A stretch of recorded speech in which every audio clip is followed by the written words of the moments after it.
arrive in Oregon, new adventures in outdoor living await you. Sand, surf, and seafood on the coast,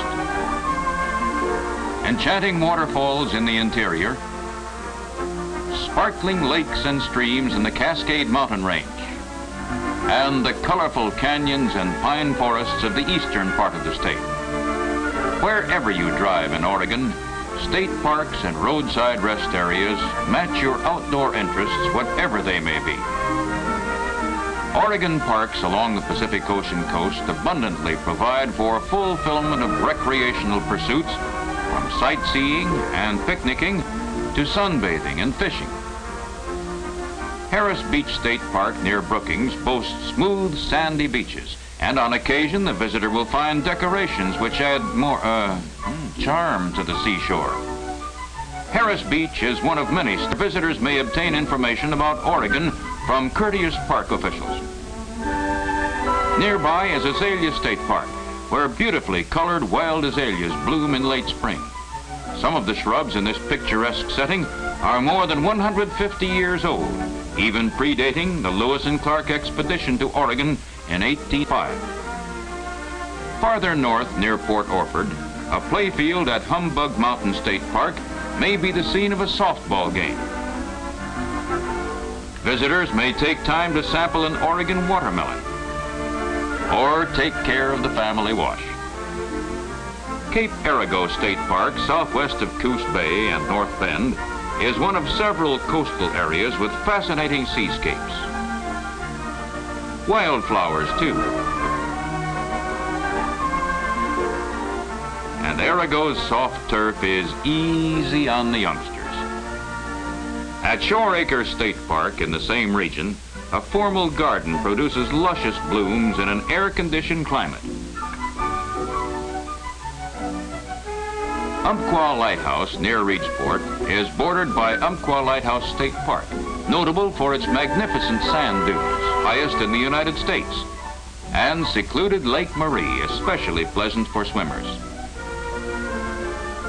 Honeyman State Park, south of Florence, where swimmers and sunbathers enjoy the feel of sand between their toes.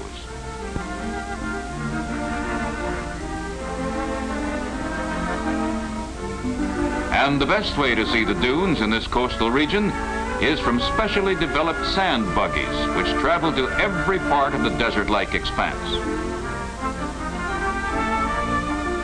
Honeyman Park has picnic and overnight camping areas, and a splendid display of rhododendrons along lakeside trails. North of Florence, Devil's Elbow Park lures swimmers to its sandy beach, overlooked by watchful Hasita Head Lighthouse. One of the most unique rock formations along the coast is the Devil's Punch Bowl, which fills at high tide as the Pacific thunders through a cavern at the bottom of the bowl. The park area also contains a trail to the beach, a favorite for surf bathers. Additional parks are continually being added to the state system, which is planned and operated by the Parks Division, acting under authority of the Oregon State Highway Commission. One of the new areas is Fogarty Creek State Park, south of Taft, and another is Depot Bay State Park, with an observation building offering excellent views of the Pacific coast and fishing fleet activities.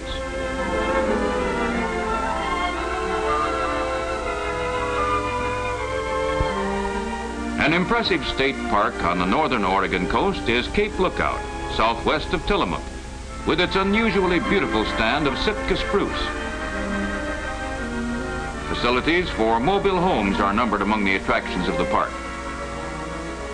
Unrivaled coastal scenery also is claimed by Neahkahnie Mountain and Short Sands Beach in Oswald West State Park, south of Cannon Beach. And at Ecola State Park, farther north, picnickers enjoy an outing in still another captivating region.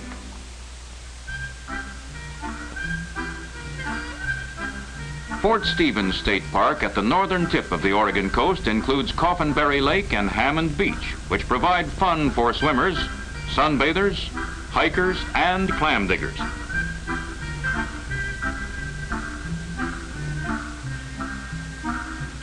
Always of interest to Fort Stevens Park visitors is the wreck of the Peter Iredale, a sailing vessel which ran aground on the beach in 1906. History remembers the nearby Army garrison as the only armed base on the continental United States to be fired upon in World War II. In the Willamette Valley is another park with great historical significance. In the area now reserved as Champoeg State Park, the first American government on the Pacific Coast was organized May 2nd, 1843.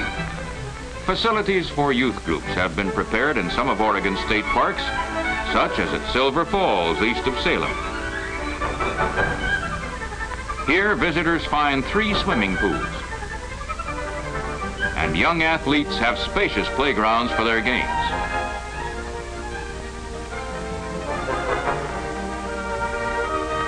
The park has no less than 10 waterfalls and is said to have the largest concentration of waterfalls in the United States.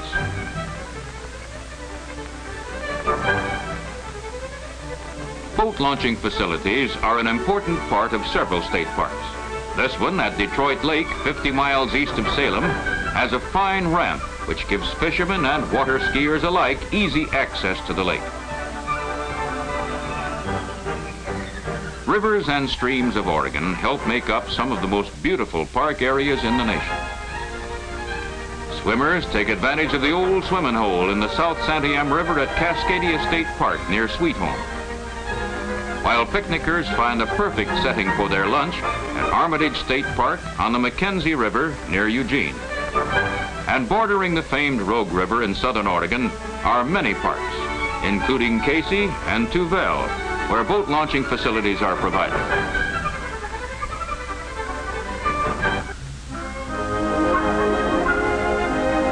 Important to Oregon is the Logging Museum at Collier State Park north of Klamath Falls.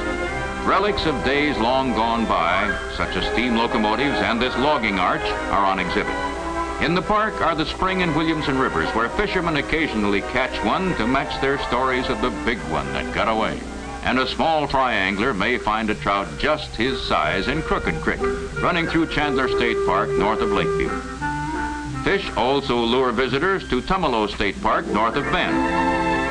This fisherman connected with a battling trout. He all but has this one in the net. In the net. In the net! Oh, well, in the pan is the important thing. Anyone for breakfast?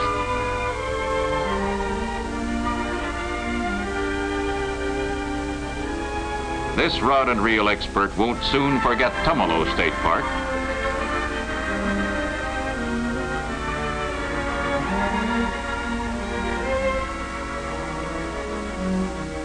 And neither could he forget the Cove Palisades Park near Madras. The Cove, one of Oregon's canyons of fascinating geologic interest, is located at the junction of the Deschutes, Metolius, and Crooked Rivers, where this fly fisherman finds plenty of elbow room.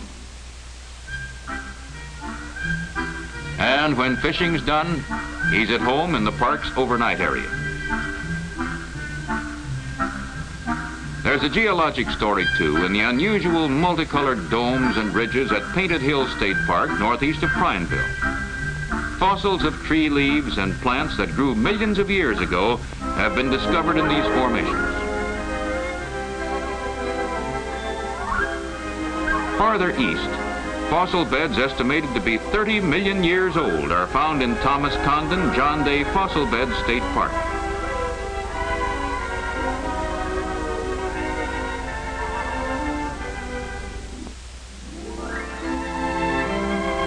These beds yield remains of extinct animals, from horses of sheep size to the giant mastodons. Situated in a juniper-covered tract east of Prineville is Ochiko Lake State Park, especially popular during the fishing season. And in a rocky canyon lined with colorful cliffs and pinnacles is Owyhee Lake State Park south of Ontario. 52 miles long, the lake is excellent for boating and offers some of the finest bass and crappie fishing in the nation.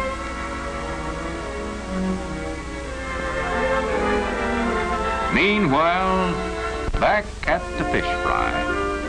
Oh, well. Property forming many of Oregon's park developments was given to the state by private donors. Part of the land for Crown Point Park, east of Portland, was a gift to the state. And on this basaltic bluff was constructed the Vista House, an observation building overlooking the renowned Columbia River Gorge.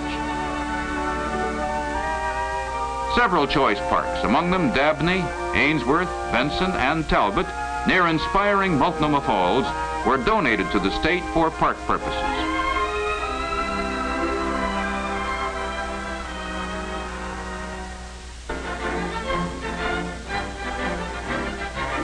On the south bank of the Columbia River, west of Multnomah Falls, is one of Oregon's newest parks, Rooster Rock. This park and all others in the Oregon system have seen a rapid rise in attendance during the past few years due to increased interest in outdoor activities. This trend has resulted in more and more demands being made upon the Parks Division and the Highway Commission for new parks developments, and these are being provided as quickly as possible. A need for additional facilities, such as this electric stove shelter at Hat Rock State Park, northwest of Pendleton, also has resulted from increased attendance. Number of picnic and overnight camping units has been sharply increased in order that all parks visitors may continue to enjoy Oregon's magnificently endowed vacation lands. Near the park are boat launching facilities where water sports enthusiasts may gain access to the spacious reservoir.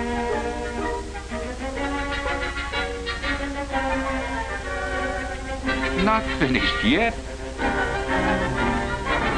Excellent recreational areas are preserved in Battle Mountain Park, south of Pendleton, and Wallowa Lake Park, east of LeGrand. The Wallowa Park, gateway to the Eagle Cap Wilderness area, is one of the finest developments in the Oregon system.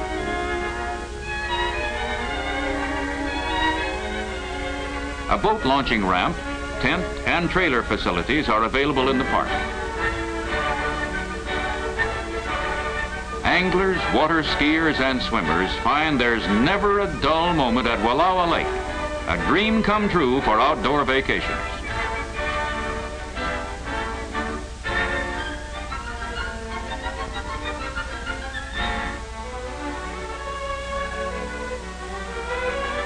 State parks such as these are providing the keys to recreation every year for millions of persons who have rediscovered the Oregon outdoors. And the sinking sun over a coastal seascape may be your reminder that soon a new day will dawn. A day which may find you enjoying the wonderful world captured in Oregon state parks. And if he's still there, invite yourself to breakfast. Free information about Oregon parks is provided for public use by the Oregon State Highway Commission and may be obtained by writing to the Travel Information Division, State Highway Department, Salem, Oregon.